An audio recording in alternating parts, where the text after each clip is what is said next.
Magandang umaga mga ka-shuffle, no? Ito pong yung kaibigan na constant companion sa larangan ng sabong, si Shuffle Babe.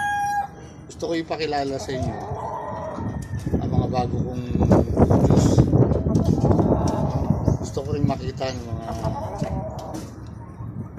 kapatid ko na financer ko rin ang bago naming produce, no? So itong manok na to, ito ay ayon sa pinagkuhanan kong farm, ayon sa kanya, ito ay isang Larry Romero sweater. Ito ay hindi katangkaran, ito ay medium station lang, pero pumasa siya sa criteria ko bilang para gawing full cut. Ito ay nung una sa physical picture niya, bulto siya, no? Bulto, konting puso katawan, walang balakang, maganda silong niya, buntot niya tuwid, no? Tsaka maganda mukha niya. Pangalawa naman, sa performance niya naman, ang laro nito ay angat. Meron siyang press buckle, kumukuha sa press buckle ito. Pagdating naman sa baba, meron siyang cutting. Mabilis siya kumilos, mga ka-shuffle, no? Mabilis kumilos na accurate kung pumalo. Isa pa, meron siyang ilag. Iiwas-iwas din paminsan-minsan. Kaya para sa akin, pasok na siya sa criteria ko para gawing material. Kaya nga lang, para makompensate, kailangan i-cross siya sa medyo mataas na inahin, no? Para tumaas ang kanyang mga offspring. So baka by January magkaroon ng fiesta, baka makakuha ako ng pwede mo tapat sa kanya roundhead or Gilbo roundhead, kahit na two-way cross, para makumpleto ang niya, ang kakulangan niya, no? Ito ang aking broodcock na ginamit. Ito naman ang papakita ko ang kanyang naging offspring. Isa sa kanyang naging anak.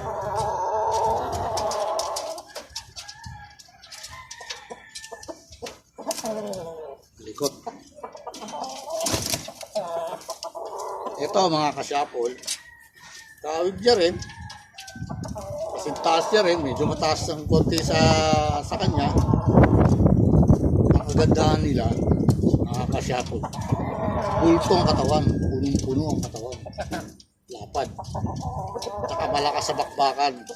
Ito, malakas din to. So, kumbaga sa para sa akin, pwede ko siyang gamitin sa mga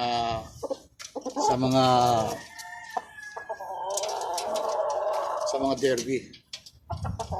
Kasi nandun na rin, nakita ko na lang performance niya. Maganda rin ang buntot, tuwid din ang buntot, medium station nga lang. Pero sa performance, mga ka-shuffle, maliligayahan ka. Walang tigil kung pumalo. No?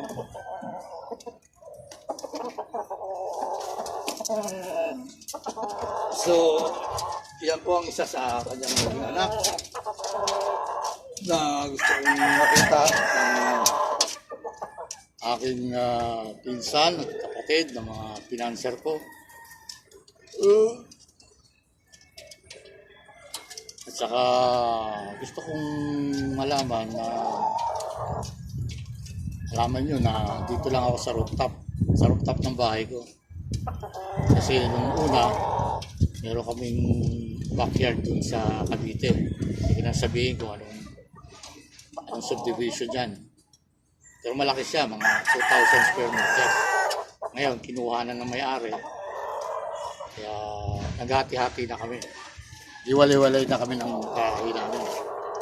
Pero combine pa rin kami pagka kami naglalaban. So ito pa isa sa papakita ko ang isa sa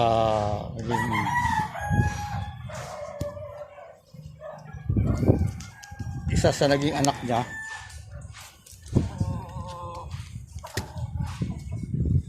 Mga kasapol. Isa to pero medium station lang siya. Pero malakas siya bumakbak. Ayan. Ayan mga kaibigan.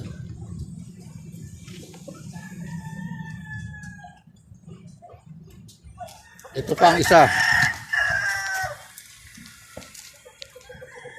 Ito pa ang isa na nagustuhan ko. Ang nagustuhan ko sa kanya, high station siya. Ang laro niya ay pag pumalo siya ay ginagamit niya yung height niya. Malayo sa katawan ang paa niya pag pumalo. Ito naman ang lahi nito ay lahi ni Red. Na-cross ko sa pumpkins. Ayan, lumabas. Malamang gamitin ko to sa materials. Para makompensate nito, kailangan ang inahin niya medyo malaki bulto ang katawan. Kasi ang katawan niya, okay naman, buo din ang katawan, kaya lang slim. Hindi kasi ng kalakihan. Yun po mga kaibigan. At gusto nyong makita pa, meron pang mga palahi ko dito. Ayun. Ito pa ang isa sa anak niya. Pakita ko. Yan. Yan, medyo high station din yan. Medium to high station yan. Magandang sukat, maganda katawan. Bilugang katawan. Magandang buntot. Tuwid ang buntot niyan. At ganun din. Magaling din kumat ito. Magaling din umangat. May bottom din, mga kaibigan. Ito ang pinaka para sa akin ay isang perfect ang height. Isang magkakapatid, no? Ito pa ang isa. Ito pa ang isa na kapatid niya rin. Ito, medium station din to. Pero lahat sila magkakapatid, mga kasyapol. Bulto ang katawan. Talagang pagka bumakbak yan halos siguro isang tamaan lang. Kasi sa lapad nga ng katawan. Ito mga ito ay 8 months pa lang, mga kasyapol. 8 months pa lang ito. Ito pang isa. Ito hindi nila kapatid to. Ito isang high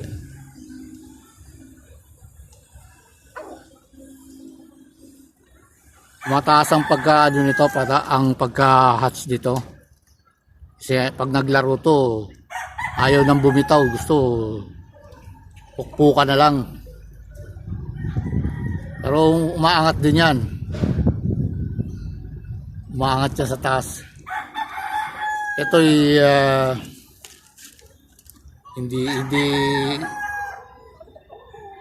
Hindi to palahi ko. Ito ay nakuha ko lang sa kaibigan ko na pinagpalit sa isang ano ko na bulag. Gusto niyang gawing broodcock kaya ipinalit niya sa akin yan. Pero mahusay. Maasahan to kahit medyo low station. Pwede natin siguro to pang sa tabi-tabi. Ito pa mga kasyapol. Isa pang may balbas. Ito ang lahi dito matagal na sa amin. Higit 10 years na. Nagpapanalo naman sila kaya continuous ang paminsan-minsan namin pinapalahi. Paminsan-minsan lang. Kasi hindi naman pang commercial to. Tsaka hindi lang bihira lang naman kami magsabong kaya biniblend-blend lang namin sa mga palahi namin. Okay naman ang performance. Ito ngayon, nakakross siya ngayon sa red 5K sweater. Kaya ganyan siya ngayon, mataas. Kaya ang laro nito ay pitik-pitik lang. Pero pag nakadikit siya, meron din siyang finishing. Doon nila nakukuha ang kalaban sa yung pa-stroke lang ang palo. Pero accurate cutter sa mga yan. Kaya tumagal sa amin. Mga kasyapol, itong isa sa panghuli kong papakita ay ang ingay. Ang matagal na naming iniingatan na linyada.